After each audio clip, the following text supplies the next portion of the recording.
Bu videoda siz kafe ve restoranlar qayerda foyda topayotgani, qayerda pul yo'qotayotgani, nega 95% restoranlar foydali tizimdan ishlata olmayotganini bilib olasiz. Eng xavfli aldashish, ya'niki illyuziya. Qanaqa bo'ladi bu?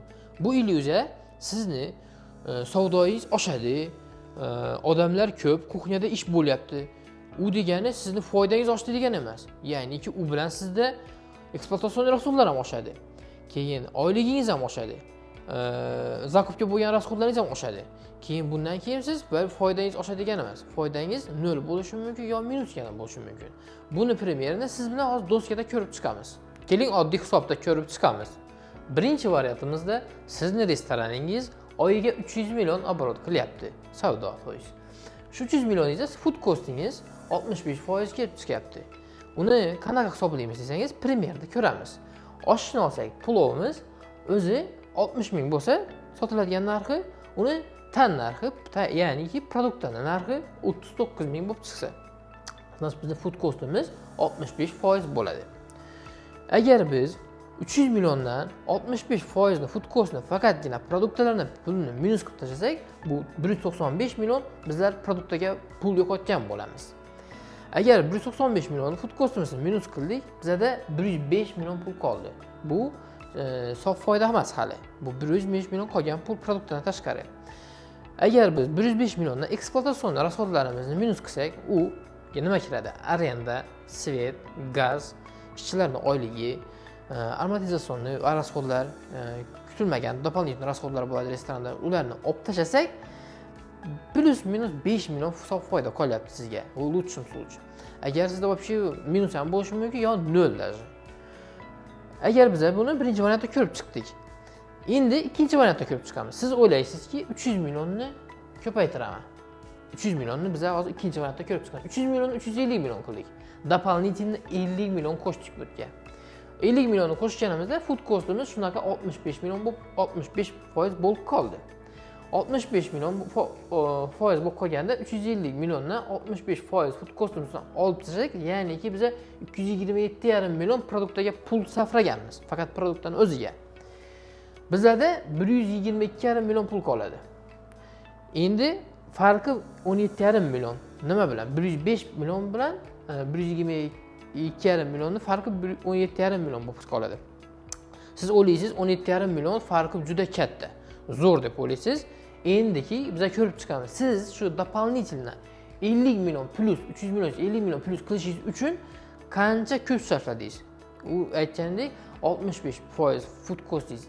Yana unga produktda baribir sarflagansiz, plus unga ekspluatatsion rasxodlaringiz ko'paygan. Ekspluatatsion rasxodlaringiz tam svet, gaz, ekspluatatsion rasxodlaringiz какой-то постоянный использовать ko'payadi. Ishchi kuchini ko'paytirasiz. Естественно, siz ishchi kuchi ko'paytirasiz. Nimaga desa, 50 million doполнительный qilish uchun sizga doполнительный ishchilar kerak. Kommunal rasxodlaringiz doполнительный bo'ladi. Keyin iznos bo'ladi. Iznos degangiz, оборудованиеning iznosi yanada yuqori bo'ladi. Nimaga?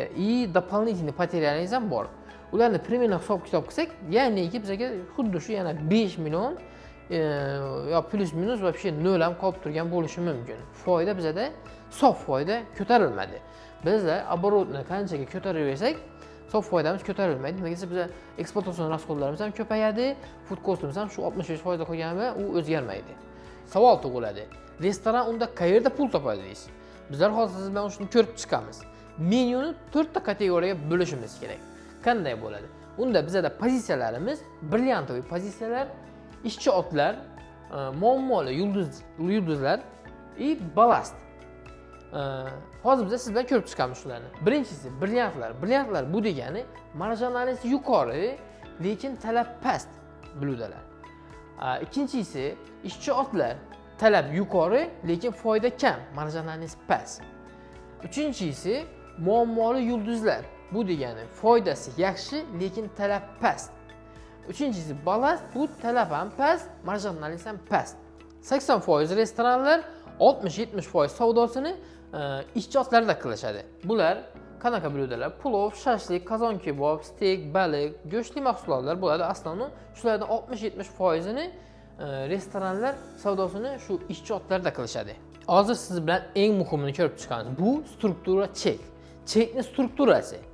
Chekni strukturasi ya'niki hozir ikki xil variantda ko'rib chiqamiz siz bilan. Agar bizni chekimiz 100 ming so'm bo'lsa, undan asosiy taomlar 60 ming bo'lsa, uni food cost 65% bo'lsa, bu foydamiz 21 ming so'm bo'ladi. Asosiy bludadan. Agar bularga masalan qo'shimcha sotuvlarimizdan desert, choy, ularni narxini 40 ming qilaylik. 40 mingga sotdik deylik. Umumiy chekimiz 100 ming. Asosiy taomimiz 60 ming. Tam desert, choyimiz, napitkalarimiz 40 ming. Uni food costi 30%. Unga yo'qotgan mablag'imiz 30%, 40 mingdan 30% bo'lib chiqadi. Ya'niki shu bizada 28 ming so'm foyda qoladi. Jamiki biz agar asosiy taomni 21 ming, дополнительный desertimiz, choyimiz, napitkimizdan 40 ming savdo qilgan bo'lsak, uni foydasi 28 ming, to есть biz jami 49 ming foyda ko'rgan bo'lamiz. Bu birinchi variantda chekimiz 100 ming bo'lganda ko'rib chiqdik. Endi siz bilan ikkinchi variantni ko'rib chiqamiz. Ikkinchi variantimizda chekimiz 120 ming. To есть 120 mingga ko'p. Lekin bu yerda asosiy taomlar основной bludamizdan 100 ming основной bluda sotyapmiz. 100 mingga asosiy bluda sotdik. Buni food cost 65% bo'lganda biz 35 ming so'm foyda qilyapmiz. Agar biz keyin unga 20 ming asosiy bludamiz emas, ichimlik, yana bir nimadir sotdik. 120 ming chekimiz kelib chiqdi. Bundan food costi bu yerdagiday 30% bo'lganda foydamiz 14 ming bo'ladi bizda. Keyin agar biz umumiy основной bluda bilan, asosiy taom bilan ichimlikimiz, nimamiz nedir? Food costimiz kamroq narsa sotganimizda 120 mingga bitta 35 ming sof foyda, 14 ming sof foyda qo'shganda bu yerda ham 49 ming sof foyda kelib chiqyapti.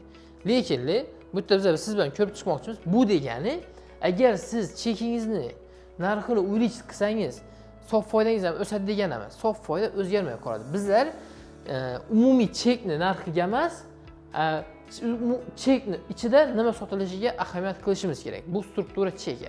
Faqat umumiy shot emas, biz mehmonlarning chek shoti bo'ladi-ku. U emas, uni ichida nima sotilayotganiga ahamiyat berishimiz kerak. Shu yerda bizga sof foydaga chiqishimiz va sof foydani yanada yuqori darajada ko'tarishimizning imkoniyati kelib chiqadi. Eng asosiysi, foyda qayerda yo'qotyapsiz? Foydani siz mana shu рабочий лошадка biz siz bilan ko'rib chiqdik-ku, ishchi otlarda yo'qotyapsiz-da. Siz degani u faqat pozitsiyalar, bludalaringiz talab yuqori, marjinalnosti past. Shunaqa bludalaringizda siz faqat asosiy taomlarda siz foydani yo'qotyapsiz.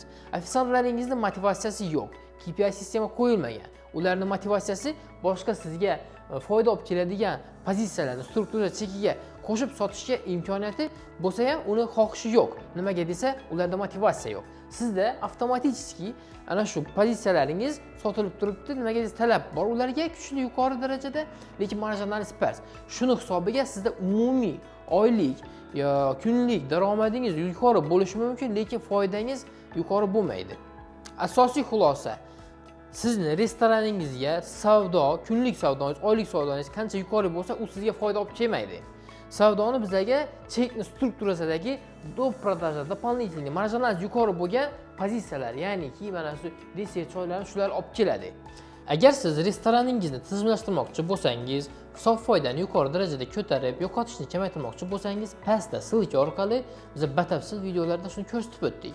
U yerda biz kafe va restoranlarni qanday qilib tizimlashtirish, qanday qilib tizimga o'tkazishni Xo'rik akademiyasi tizimini ko'rsatamiz.